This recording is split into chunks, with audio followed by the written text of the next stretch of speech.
మనవి చేస్తున్నాను. రైట్, బల్ల యొద్దకి మనం వచ్చున్నాం. శ్రేష్టమైనటువంటి బల్ల మన ముందు ఉన్నది. చిన్న ప్రార్థన చేసుకొని మనము బల్ల వర్తమానంలోనికి వెళ్దాం.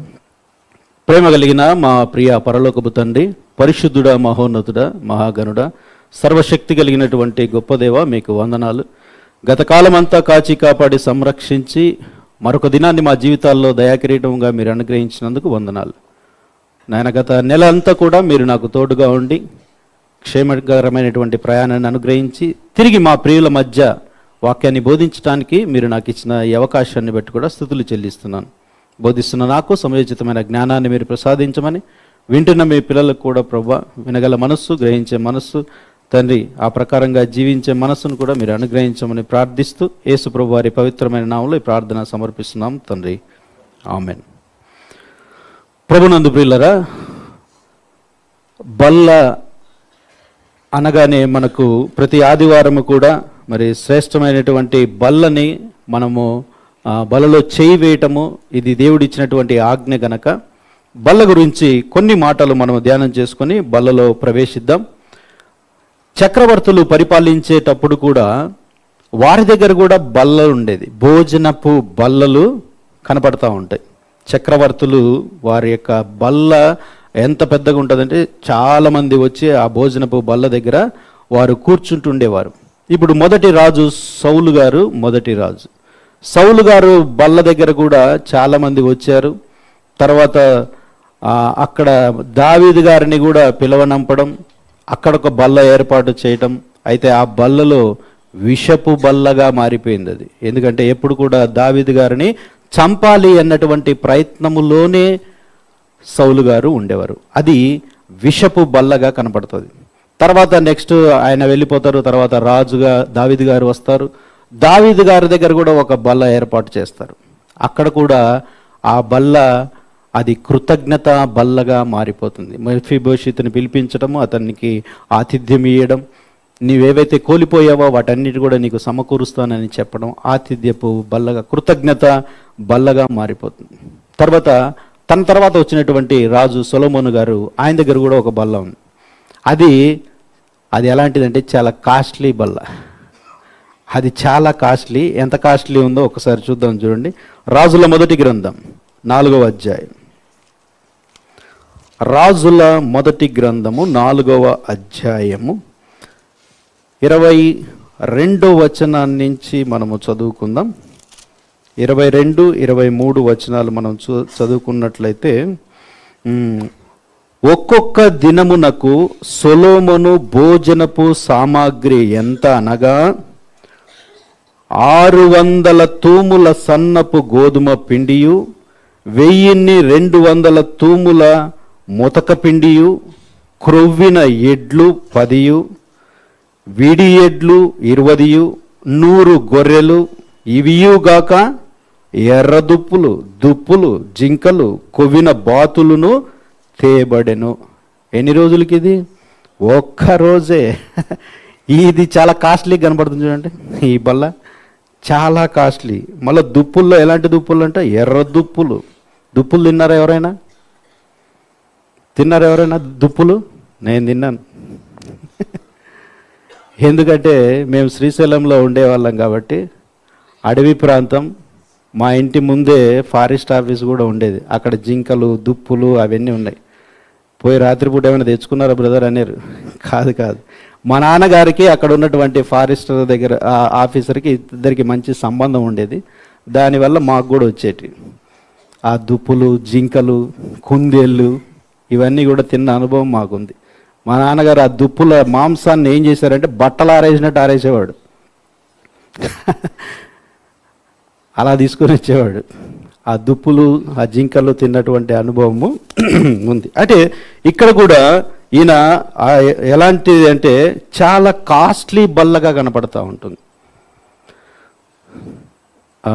విషపు బల్ల చూసాం, కృతజ్ఞత బల్ల చూసాం, తర్వాత ఇది కాస్ట్లీ బల్లగా కనపడుతూ ఉంటుంది. అయితే యేసుక్రీస్తు ప్రభు వారి దగ్గరికి వచ్చినటువంటి బల్ల కాకుండా దయ్యముల బల్ల కూడా ఉంది. అది కూడా మీకు చూపిస్తాను. కొరింథీయులకు రాసినటువంటి మొదటి పత్రిక 10వ అధ్యాయం. కొరింథీయులకు రాసినటువంటి మొదటి పత్రిక 10వ అధ్యాయము 21వ వచనాన్ని మనం చదువుకుందాం. మీరు ప్రభు పాత్రలోనిదియు దయ్యముల పాత్రలోనిది కూడా త్రాగనేరరు. ప్రభు బల్ల మీదనున్న దానిలోను దయ్యముల బల్ల మీద ఉన్న దానిలోనూ కూడా పాలు పొందనేరరు. ఇది దయ్యముల బల్ల. ఇన్ని బల్లలు ఉన్నాయి. అయితే వీటన్నిటినీ మించినటువంటిది శ్రేష్టమైన బల్ల యేసుక్రీస్తు ప్రభువారు మన కొరకు చిందించినటువంటి కొత్త నిబంధన గ్రంథపు బల్ల. అయితే ఆ బల్ల యొద్దకు మనం వచ్చినప్పుడు మనం ఎలా ఉండాలో ఒక్కసారి మనము చూద్దాం. రాజుల మొదటి గ్రంథం, రాజుల 2వ గ్రంథం 6వ అధ్యాయం 1 నుంచి 6 వచనాలు మనం చదువుకుందాం. 1 నుంచి 6 వచనాలు. అంతటా ప్రవక్తల శిష్యులు ఎలీషా యొద్దకు వచ్చి, ఇదిగో నీ యొద్ద మాకున్న స్థలము ఇరుకుగానున్నది. నీ సెలవైతే మేము యోర్దాను నదికి పోయి తలా ఒక మ్రాన్ను అచ్చటి నుండి తెచ్చుకొని మరి ఒక చోట నివాసము కట్టుకుందుమని మనవి చేయగా అతడు వెల్లుడని ప్రత్యుత్తరం ఇచ్చాను. ఒకడు దయచేసి నీ దాసులమైన మాతో కూడా నీవు రావాలనని కోరగా అతడు నేను వచ్చేదనని చెప్పి వారితో కూడా పోయాను. వారు యోర్దానుకు వచ్చి మ్రానులను నరుకుచుండిరి. ఒకడు దూలము నరుకుచున్నప్పుడు గొడ్డలి ఊడి నీటిలో పడిపోగా వాడు, అయ్యో నా ఏలినవాడా, అది ఎరవ తెచ్చుకున్నది మొరపెట్టెను గనక ఆ దైవజనుడు అదెక్కడ పడెనని అడిగెను. వాడు అతనికి ఆ స్థలమును చూపింపగా అతడు కొమ్మ ఒకటి నరికి నీళ్ళలో వేయగా గొడ్డలి తేలే. ఈ సందర్భం మనం బాగా చదువుకున్నటువంటి సందర్భమే. అయితే ఈ సందర్భము గురించి ఒక కథ ఉండేది. చిన్నప్పుడు ఒక కథ ఉండేది.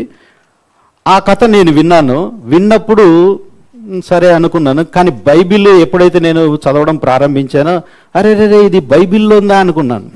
అంటే అంతకుముందు ఎప్పుడో విన్నాం కదా చిన్నప్పుడు. అరే బైబిల్లోని తీసుకొని మీరు కథగా చెప్పారా అన్నది అర్థమైంది నాకు. రైట్. ఇప్పుడు ఎలీషా ప్రవక్త అని ప్రవక్తల శిష్యులు ఎలీషా దగ్గరికి వచ్చారు. వచ్చి, అయ్యా మేము యోర్దాను నదికి వెళ్ళాలి, అక్కడ మేము ఏమంటున్నాడు, ఇదిగో నీ యొద్ద మాకున్న స్థలము ఇరుకుగా ఉన్నది కనుక నీ సెలవైతే మేము యోర్దాను నదికి పోయి తలా ఒక మ్రాన్ను అచ్చటి నుండి తెచ్చుకొని మరొక చోట నివాసము కట్టుకుందామని మనవి చేయగా అతడు వెల్లుడని చెప్పాను. సరే మీరు వెళ్ళండి అన్నారు. మళ్ళీ వెళ్ళే వాళ్ళు ఊరుకుండకూడదు. ఏమంటున్నారు, నువ్వు కూడా మాతో రా అన్నారు. ఎందుకని అంటారు, సేవకుడు ఉంటే మంచిది, అందులో ఎలీషా సేవకుడు అంటే సామాన్యుడు కాదు అని. ఎప్పుడైనా మనం కూడా కొన్నిసార్లు ఊర్లకు వెళ్తున్నప్పుడు కానీ పరిచర్యకు వెళ్తుంటే పలానోళ్ళు ఉంటే బాగుండు అనిపిస్తుందా లేదా? అలాగే వీరికి కూడా మీరు కూడా రండి, మీరుంటే మాకు ఒక సపోర్ట్గా ఉంటుంది అన్నప్పుడు ఎలీషా గారు సరే నేను కూడా వస్తాను పదండి అన్నాడు. ఇక్కడ జరిగినటువంటి సందర్భం ఏంటంటే గొడ్డలి గురించి, గొడ్డలి చెట్లు నరకడం ప్రారంభమవుతుంది. గొడ్డలితో చెట్లు నరికేటప్పుడు మొదటిగా చూసుకోవాల్సింది ఏంటి, గొడ్డలి ఎలాగుంది. ఇక్కడ ఉన్న వాళ్ళందరికీ తెలుసు గొడ్డలి అంటే ఎట్లుంటుందో. ఒక స్టిక్ ఉంటుంది, దానికి ఇలా ఉంటుంది.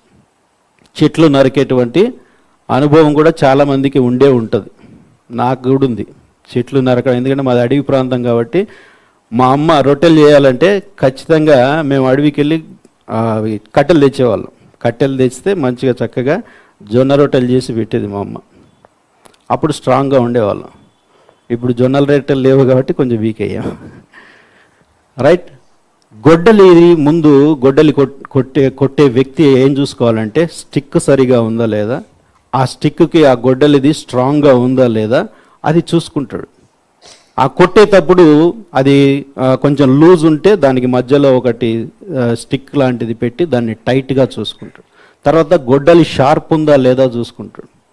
ఇలా గొడ్డలి కొట్టే వ్యక్తి చూసుకోవాలి. అయితే ఇక్కడ ఏం జరిగింది ఈయన చేస్తుంటే, వారు యోర్దాను నదికి వచ్చి మ్రానులు నరుకుచుండిరి.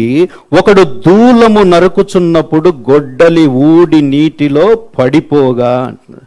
గొడ్డలి పడిపోయింది అంటే ఇతను ఎంత నిర్లక్ష్యంగా ఉన్నాడో ఆలోచించాలి. అది స్ట్రాంగ్గా పెట్టుకోవాల్సిన బాధ్యత ఈ వ్యక్తి మీద ఉంది. కానీ గొడ్డలి కొట్టినప్పుడు అది జారి దాంట్లో పడిపోయింది. చేతిలో ఏముంది? ఉట్టి స్టిక్ పట్టుకొని ఉన్నాడు. చూసే వాళ్ళకి ఎలా ఉంటుంది? ఓహో కొడుతున్నాడు ఇంకా అనుకునేటట్టే కనపడతాడు అనమాట. అలాగే ఈరోజు విశ్వాస జీవితంలో కూడా గొడ్డలి జారిపోయినటువంటి పరిస్థితులు ఏమైనా ఉన్నాయేమో మనల్ని మనం పరీక్షించుకోవాలి. ఉట్టి స్టిక్కుతోనే వస్తున్నామా? ఉట్టి స్టిక్కుతోనే వస్తూ ఉంటున్నామా? పరీక్ష బల్ల దగ్గరికి మనం వచ్చినప్పుడు మనల్ని మనము పరీక్ష చేసుకోవాలి. అదేగా మనం చదువుకుంటాం, మిమ్మలను మీరే పరీక్షించుకోండి. ఉట్టి స్టిక్కుతో వస్తూ ఉంటున్నామా? గొడ్డలితో వస్తూ ఉంటున్నామా? మన ఆత్మీయ స్థితిని మనము ఎప్పుడు కూడా పర్వాలేదులే అనుకోకూడదు. ఈ గొడ్డలి కొట్టే అతను కూడా పర్వాలేదులే అనుకునే పోయి కొడతా ఉన్నాడు. కొడతా ఉంటే ఏమైంది?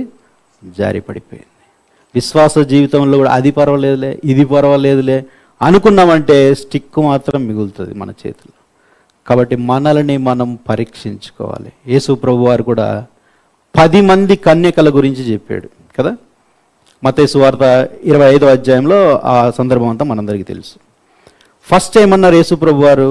10 మంది కన్యకలు అన్నాడు. తర్వాత టైం దాటే కొద్దీ, అంటే ఆయన వచ్చే టైం దాటే కొద్దీ ఏం జరిగింది? అక్కడ 10 మంది బుద్ధి కలిగిన వారు, 10 మంది బుద్ధి లేనివారు. అంటే టైం వచ్చేసరికి వాళ్ళ యొక్క రంగు బయటపడిపోయింది చూడండి. ఆయన రాకడ ఆలస్యం అయ్యేసరికి వారి అసలు రంగు బయటపడిపోయింది.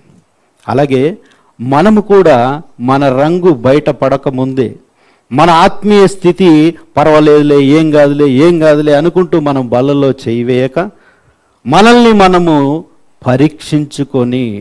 పరీక్షించుకొని మనం బలలో చేయి వేయాలి. ఆలస్యం అవుతుంది యేసు ప్రభు వారు రాకడ అని వాళ్ళు, ఆ పెళ్లి కుమారుడు రాకడ ఆలస్యం అవుతున్నప్పుడు వాళ్ళు దివిటీలు వెలిగించగానే అర్థమైపోయింది ఎవరి వెలగలేదు. 5 మంది వెలిగాయి, మిగతా వాళ్ళవి వెలగట్లేదు. ఇప్పుడు మనం కూడా క్రీస్తు రాకడకి అతి సమీపంగా ఉంటున్నటువంటి దినాల్లో మనం ఉంటున్నాము గనక ఆ బుద్ధి కలిగినటువంటి కన్యకలు ఏ విధంగా అయితే సిద్ధలలో నూనెను పెట్టుకొని వారు రెడీగా ఉన్నారో, వారి యొక్క దీపం ఎలా వెలుగుతుందో, యేసుప్రభు వారు వచ్చే సమయానికి మనందరము కూడా అలాంటి స్థితిలోనే మనం అందరం ఉండాలి. అలాంటి స్థితిలో మనల్ని మనము పరీక్షించుకొని బల్లలో చేయి వేయాల్సినటువంటి అవసరత ఎంతైనా ఉంది. అలా కాకుండా మనము పర్వాలేదులే, ఏం కాదులే అనుకుంటే మనం ఏమైపోతామన్నారు? వేషధారులమే. ఎందుకంటే దావీదు గారు ఇందాక 51వ కీర్తన కూడా సురేష్ చూపించాడు కదా. దావీదు గారు కూడా పర్వాలేదులే అనుకున్నాడు. 1 ఇయర్ పర్వాలేదులే అనుకున్నాడు. ప్రవక్తను కూడా దేవుడు అడిగాడు, దావీదు గారి గొడ్డలు ఎలా ఉందో ఒకసారి చూసావా అంటే, బాగుంది అన్నాడు నాతాను ప్రవక్త కూడా. అవునా, బాగుంది, చాలా షార్ప్గా ఉంది, అది ఇది అన్నట్టుగా. సరే వెళ్ళి మళ్ళీ అడుగు, గొడ్డలు చూపించమని అడుగు అన్నాడు. అంటే మన భాషలో చెబుతున్నా, అక్కడ లేదులే కానీ వెళ్ళి అడుగు దేవుడు అడిగితే అప్పుడు నాతాను ప్రవక్త వచ్చి దావీదు గారిని నీ గొడ్డలు చూపించు అంటే ఏం చూపించాడు? కర్ర ఒకటే ఉంది. ఆయన అడిగేటప్పుడు కూడా ఏమని అడిగింటాడు? ఏంటి ఎప్పుడు అడగంది ఇప్పుడు అడుగుతున్నావు అన్నట్లుగా అడిగి ఉంటాడు కదా. ఆత్మీయ స్థితిలో కూడా మనల్ని మనము పరీక్షించుకోవాలి. అప్పుడు అర్థమైపోయింది నా గొడ్డలి పడిపోయిందని. ఈ గొడ్డలి పడిపోయిన వ్యక్తి వెంటనే అరిచాడు, అయ్యో నా గొడ్డలి పడిపోయింది అని. అలాగే ఎవరైతే దేవుడి నుంచి ఇంకా దూరంగా పడిపోయిన స్థితిలో ఉన్నారో వారు ఏం చేయాలి? అయ్యో అని దేవుడి దగ్గర ప్రార్థన చేయాలి. నన్ను క్షమించు స్వామి అని ఆయన దగ్గరికి వచ్చి పశ్చాత్తాపడి విరిగి నలిగిన హృదయంతో ఆయన దగ్గరికి వచ్చినప్పుడు ఆయన క్షమిస్తాడు. ఇక్కడ ఎలీషా గారు కూడా పడిపోయినమ్మడే ఎక్కడ పడిపోయింది చెప్పు అన్నాడు. గొడ్డలు ఎక్కడ పడిపోయిందో చెప్పు అన్నాడు. పడిపోయిన స్థితిలోనే అక్కడే ఆయన అక్కడ చెట్టు వేయగానే గొడ్డలి పైకి వచ్చింది. అలాగే ఈరోజు మనల్ని మనము పరీక్షించుకుందాం, పరీక్ష చేసుకుందాం. ఎక్కడైనా పడిపోయామా? మన గొడ్డలి, మన ఆత్మీయ స్థితి, మన రక్షణ, పడిపోయిన వారికి రక్షణ ఆనందం అనేదే పోతుంది అన్న విషయం మనందరికీ తెలుసు. ఆ ఆనందం ఉండదు. పైకి బాగానే ఉంటాం కానీ ఆ నిజమైనటువంటి హృదయంలో ఆనందం ఉండదు. ఫేస్లోనే తెలిసిపోతుంది. కొంతమంది ఫేసులు చూడండి, వాళ్ళు దుఃఖంగా ఉన్నారా లేకుంటే ఇదిగా ఉన్నారా అర్థమైపోతుంది.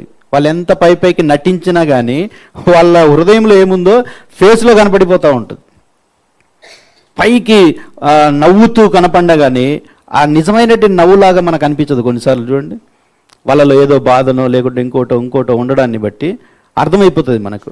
అలాగే మన ఆత్మీయ జీవితంలో కూడా మనల్ని మనము పరీక్షించుకోవాలి. దేవుని ఎదుట, బల్ల ఎదుట మనల్ని మనము పరీక్షించుకోవాల్సినటువంటి అవసరం అవుతుంది. కాబట్టి మన వాక్యాన్ని ధ్యానం చేసుకొని బలలో మనం ప్రవేశిద్దాం. రెగ్యులర్గా మనం చదువుకున్నటువంటి ప్యాసేజ్ని, ఇప్పుడు విన్న వాక్యాన్ని అంతటిని మదిలో ఉంచుకొని ఈ వచనాలు మనము చదువుకుందాం. కొరింథీయులకు రాసిన మొదటి పత్రిక 11వ అధ్యాయం 23వ వచనం. నేను మీకు అప్పగించిన దాన్ని ప్రభు వలన పొందితిని. ప్రభు అయిన యేసు తాను అప్పగింపబడిన రాత్రి ఒక రొట్టెను ఎత్తుకుని కృతజ్ఞతాస్తుతులు చెల్లించి దాన్ని విరిచి, ఇది మీ కొరకైన నా శరీరము, నన్ను జ్ఞాపకము చేసుకొనుటకై దీన్ని చేయుడని చెప్పాను. ఆ ప్రకారమే భోజనమైన పిమ్మట ఆయన పాత్రను ఎత్తుకొని, ఈ పాత్ర నా రక్తం వలనైన క్రొత్త నిబంధన, మీరు దీనిలోనిది త్రాగునప్పుడల్లా నన్ను జ్ఞాపకం చేసుకున్నట్టుకై దీన్ని చేయుడని చెప్పాను. మీరు ఈ రొట్టెను తిని ఈ పాత్రలోనిది త్రాగునప్పుడల్లా ప్రభువు వచ్చు వరకు ఆయన మరణమును ప్రచురించుదురు. కాబట్టి ఎవడు అయోగ్యముగా ప్రభువు యొక్క రొట్టెను తినునో లేక ఆయన పాత్రలోనిది త్రాగునో వాడు ప్రభువు యొక్క శరీరమును గురించి రక్తమును గురించి అపరాధి యగును. కాబట్టి ప్రతి మనుష్యుడు తన్ను తాను పరీక్షించుకొనవలెను. అలాగు చేసి ఆ రొట్టెను తిని ఆ పాత్రలోనిది త్రాగవలెను. ప్రభువు శరీరమని వివేచింపక తిని త్రాగువాడు తనకు శిక్షావిధి కలుగుటకే తిని త్రాగుచున్నాడు. ఇందువలననే మీలో అనేకులు బలహీనులు, రోగులనై ఉన్నారు. చాలామంది నిద్రించుచున్నారు. అయితే మనల్ని మనమే విమర్శించుకొని ఎడల తీర్పు పొందక పోదుము. కాబట్టి ప్రియులారా, మనల్ని మనమే విమర్శించుకుందాం. ఇతరులను మనం విమర్శించక మనల్ని మనమే విమర్శించుకొని బలలో చేయి వేసుకుందాం.